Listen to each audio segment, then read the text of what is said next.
안녕하십니까. 저는 2016 대입아카데미에서 발표를 맡게 된 차선우입니다.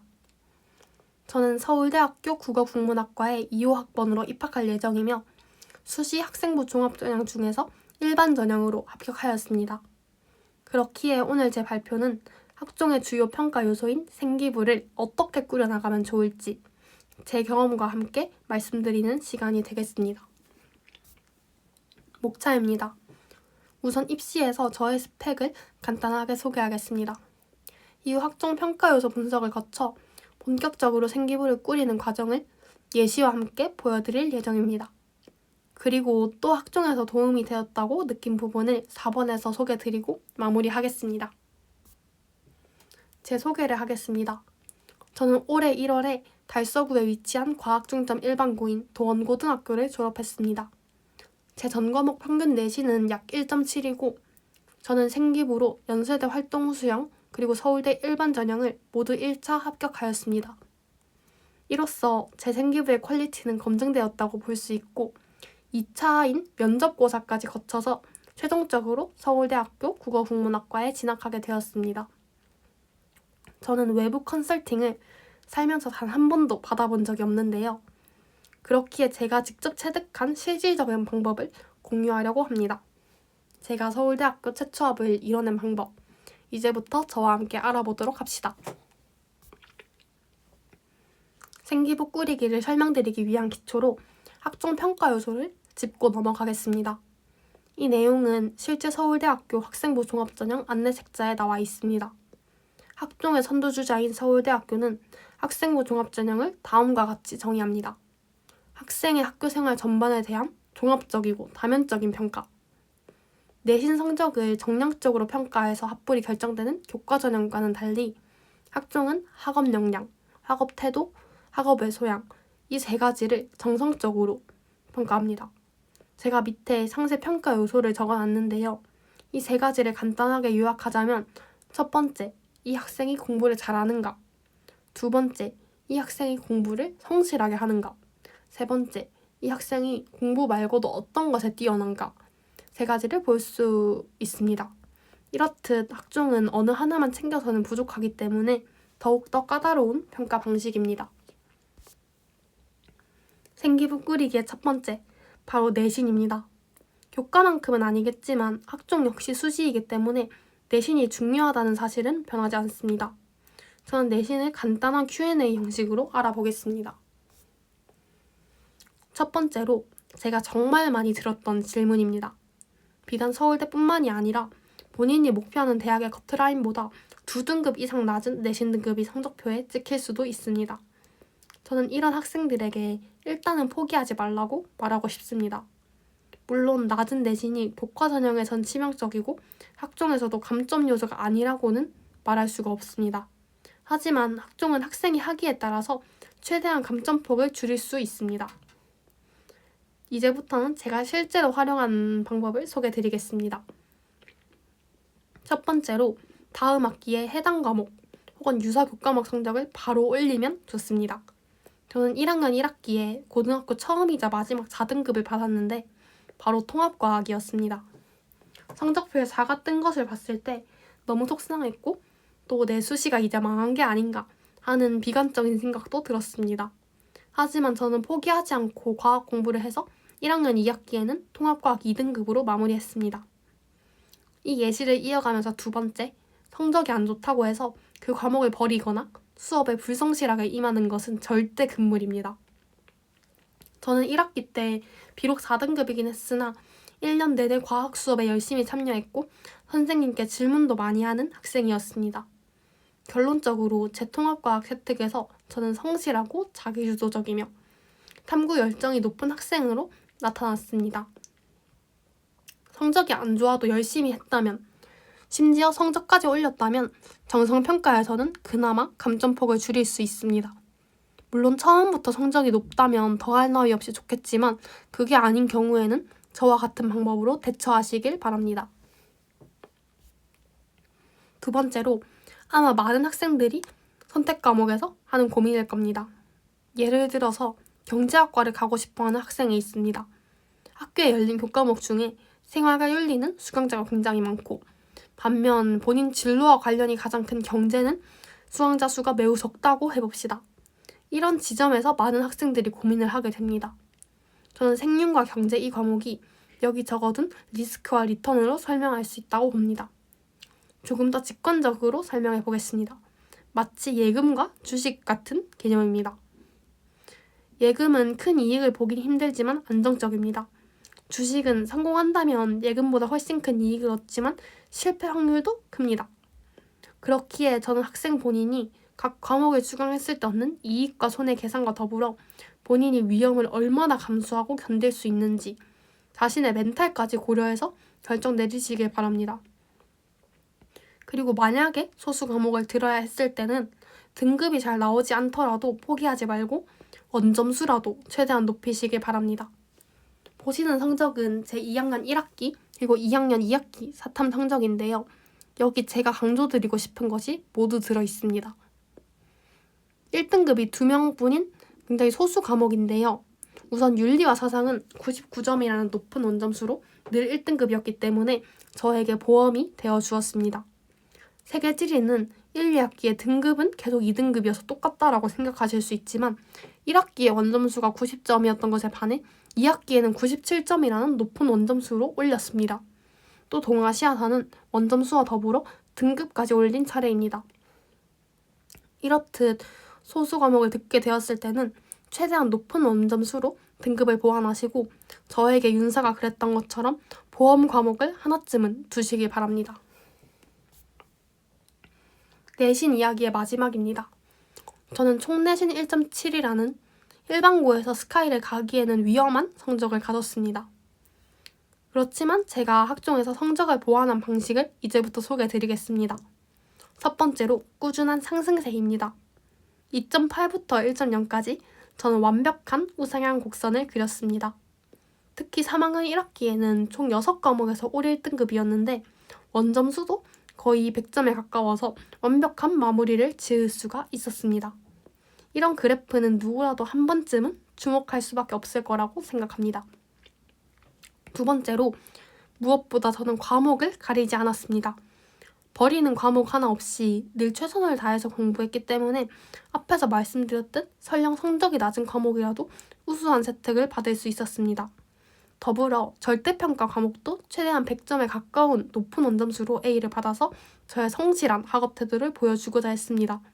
마지막으로 문과임에도 수학 성적이 이과 학생들을 못지않게 높다는 것도 특별하게 작용했다고 생각합니다. 본격적인 생기부 꾸리기입니다. 저는 생기부도 마치 집을 짓듯이 탄탄한 토대와 명확한 계획을 가지고 가는 것이 중요하다고 생각합니다. 그러기 위해서는 우선 생기부의 각 영역을 이해하고 내가 생기부 전반에서 어떤 모습을 어필할지 한 번쯤 고민해보는 것이 좋습니다. 우선 생기부의 주요 영역인데요. 자율활동과 행동특성 및 종합의견의 경우에는 담임 선생님의 권한이 압도적입니다. 그렇기에 저도 학업 역량보다는 학급 임원으로 활약한 내용, 그리고 멘토링 등 학업 외의 소양을 주로 넣었습니다. 두 번째 동아리입니다. 동아리는 일단 들어가면 학생에게 선택권이 그리 크지 않습니다. 아무래도 동아리 취지에 부합하는 활동을 부원들과 함께 해야 하기에 개인적인 욕심은 접어두어야 합니다. 그렇기 때문에 저도 최대한 제 진로와 연관성이 높은 도서부에 들어갔고 부장 활동까지 해서 리더십을 어필했습니다. 세 번째로 진로입니다. 저는 진로라는 영역이 제게 주어지는 자유가 가장 크다고 느꼈습니다. 저는 진로에서 저의 희망 진로인 어문 분야와 관련해 학제적인 탐구 활동을 진행하고 교내 프로그램에도 참가해서 진로 영역을 채웠습니다. 마지막으로 교과 세특입니다. 해당 교과 선생님이 써주시는 영역이기 때문에 성적은 물론이고 무엇보다 수업 태도가 굉장히 중요합니다.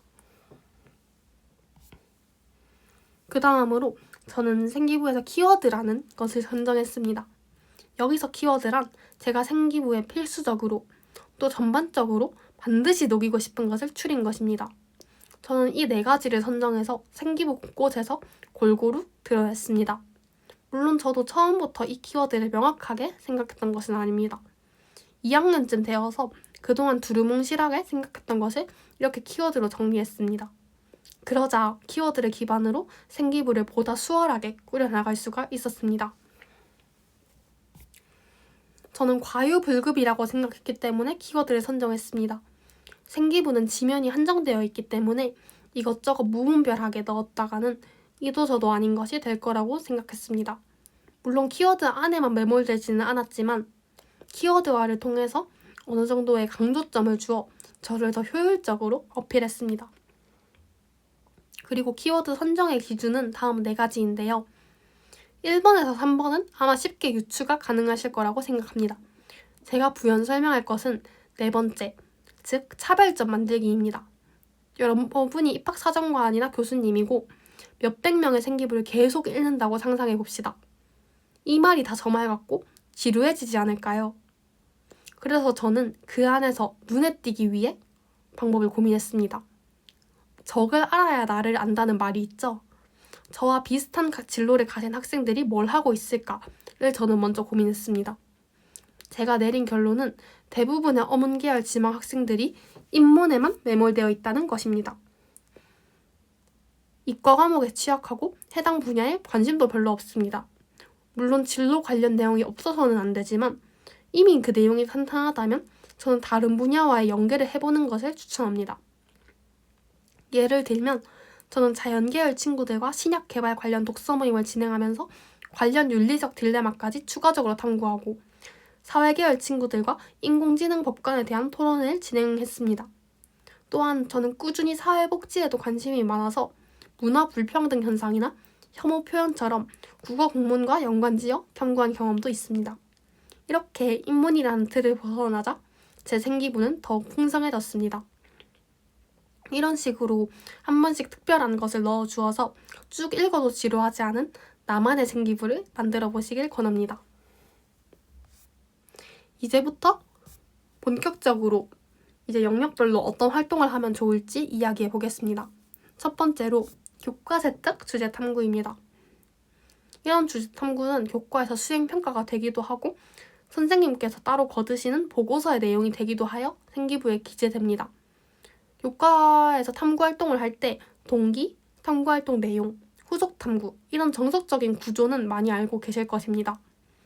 그렇기 때문에 저는 이런 구조를 어떻게 만드는지 그 방법을 소개하려고 합니다.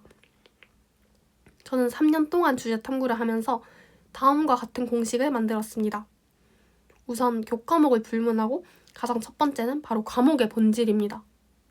특히 진로와 연계해서 주제 탐구를 하다 보면 과목의 본질에서 멀어지는 경우가 많은데 그런 것은 교과 세특에 적합하지 않습니다. 다음 단계는 진로와의 관련성에 따라 나뉩니다. 진로와 관련이 있는 과목의 경우에는 진로와 살짝 엮어도 좋으니까 2개의 공통점 그리고 차이점 분석을 합니다. 관련이 없는 과목은 과목 자체에 충실한 것이 더욱 좋으므로 교과서에 없는 심화 내용을 찾아봤습니다. 이를 기반으로 주제를 도출하고 보고서를 실제로 작성할 때는 도서나 문헌을 통해서 신뢰성을 확보하는 것이 좋습니다. 마무리는 역시 후속 탐구, 특히 주제 탐구 내용을 실질적으로 구현한 내용이 들어가면 좋습니다. 또한 학년으로 올라가면서 이제 전에 했던 탐구를 조금 더 심화시키는 그런 연속적인 탐구를 해도 좋습니다. 실제 저의 주제 탐구를 소개하겠습니다. 우선 제 진로 관련 과목인 영어 세특입니다. 앞에 공식에 따라 탐구를 진행했는데요. 먼저 영어라는 과목 본질 자체는 영어라는 언어를 습득하는 것입니다. 2번째, 그렇기에 제 진로인 국어와 둘 다 언어라는 공통점이 있습니다. 차이점이 있다면 다른 문화권이기 때문에 나타나는 부분이 있었습니다. 그래서 국어와 영어를 어떻게 연결할까 고민하다가 두 언어 간의 전환인 번역을 생각해냈습니다. 번역이라는 작업은 언어라는 본질이 동일하게 가능하지만 그 과정에서 여러 차이 등 고려할 것이 많기에 흥미로운 탐구가 되었습니다. 저는 관련 도서로 한강 작가님의 채식주의자 원문과 영어 번역본을 읽었습니다. 여기는 짧게 적었지만 독서에 앞서서 영어 문화권과 한국의 문화적 차이가 어떻게 언어에 반영되고 구체적으로 어떤 차이가 나타나는지 논문을 통해 이해한 후에 이를 채식주의자에 적용하고 또 작품의 비판적 판단 근거로 삼았습니다. 그렇게 저는 영문 번역본에서 문화적 차이를 납득시키고자 너무 지나친 의역을 하는 바람에 원문의 가치가 훼손되었다는 결론을 내리고 그로 인해 번역본을 읽는 독자들은 수동적 객체로 전락할 수 있다는 우려를 표명했습니다. 그 해결책으로 옴기니의 말을 더욱 활성화해서 번역가가 번역을 할 때 어떤 점을 염두에 두었는지 독자들이 알게 하여 독자의 능동성을 높이자고 저만의 주장을 펼쳤습니다. 영어라는 과목에서 시작하여 점점 심화되는 고등학생 수준에서는 전문적인 주제 탐구라고 볼 수 있고 실제로 서울대 대시문 면접에서 번역 관련 제시문이 등장했을 때 답변에서 이 탐구활동 경험을 사례로 들어서 제 생각을 펼치기도 했습니다. 다음은 제 진로와 관련이 없는 과목인 수학과제 탐구 세특입니다. 과목 특성으로는 수학과 관련된 과제를 해결하는 것이고 특히 여러 수학 개념을 제한 없이 활용할 수 있다는 것이 특징이었습니다. 그래서 저는 심화 내용으로 제가 학교에서 수강하지 않은 미적분 과목의 내용을 끌고 왔습니다. 수학2에서 다항 함수의 증감은 도함수로 설명할 수 있지만 오목과 볼록은 수학2 내용만으로는 설명할 수 없다는 것에 의문을 가지고 조사한 것을 탐구 동기로 삼았습니다. 그래서 이를 설명할 수 있는 미적분의 이계도 함수 내용을 우선 끌고 왔고 그 내용을 부분적으로 공부해서 철도공학에서 이계도 함수가 활용되는 사례를 조사했습니다. 마지막으로 여러 문헌을 참고해서 곡선철로로 쓸 수 있는 함수의 그래프 개형을 제가 컴퓨터 프로그램을 통해 직접 구현했습니다. 이렇듯 저는 과목의 본질에서 시작해서 창의적이고 깊이 있는 주제 탐구를 해나갔습니다. 생기부 꾸리기의 마지막으로 진로 영역 탐구 활동입니다. 저는 진로라는 영역을 희망 분야에 기반해서 다양한 영역을 아우르는 자발적 탐구 활동이라고 정의합니다. 교과세 특보다 더 폭넓은 탐구를 진행할 수 있다는 것이 장점입니다. 보시는 예시는 제가 3학년 진로에서 진행한 탐구 활동입니다. 문학에서 시작해 여러 분야를 아우른 장기적 탐구 활동인데요. 우선 통계 자료를 통해서 다른 문학 장르에 비해 현대시의 수요가 확연히 적다는 문제 상황을 파악했습니다. 그리고 그 이유를 문단 내에서 일어나는 예술성과 대중성의 분리 움직임 때문이다 라고 분석했습니다. 이를 해결하기 위해서 미디어 커뮤니케이션 분야의 트랜스미디어 전략을 채택해서 직접 모델링을 했습니다. 더불어 캠페인 포스터까지 만들어서 작업물 최종 QR코드와 함께 교내에 게시하는 것으로 마무리 지었습니다. 이런 활동은 고등학생기기에 부족한 부분은 많았지만 문단이나 학계처럼 현실적이고 사회적인 영역을 두루 탐험하며 문제와 해결 구조를 채택한 입체적인 탐구를 무엇보다 장기적으로 진행했다는 것이 포인트였습니다. 다음은 생기부 관리에서 알아두면 좋은 정보입니다. 저는 DBPA나 리트에 있는 학술 자료를 많이 참고했습니다. 정확하고 수준 높은 자료를 얻을 수 있을 뿐만 아니라 여러 분야의 논문을 보다 보면 탐구 활동의 아이디어가 떠오르기도 했습니다. 그리고 공동교육 과정과 소인수의 경우에는 교내에 개설되지 않는 특색 있는 과목을 수강하기에 좋고 채택도 그만큼 늘어나기 때문에 저는 듣는 것을 적극적으로 추천드립니다. 다만 내신 준비에 너무 부담이 되어서는 안 되기 때문에 수업 계획서를 잘 읽어보고 본인이 감당할 수 있는 만큼만 수강하길 바랍니다. 마지막으로 교내 프로그램인데요. 저는 과유불급이라고 생각합니다. 저 역시 1학년 때 욕심이 많아서 자유란에만 3, 4개의 프로그램을 우겨 넣었던 적이 있는데 그렇게 되면 겉핥기식 세특이 되어서 본인의 역량을 제대로 보여주기가 어렵습니다. 그렇기에 동기, 다음 탐구활동, 그리고 후속 탐구까지 깊이 있게 보여줄 수 있도록 취사 선택을 하는 것이 필요합니다. 여러분들이 꿈꾸는 것이 이루어지길 서울대학교에서 제가 응원하고 있겠습니다. 긴 발표 들어주셔서 감사합니다. 이상입니다.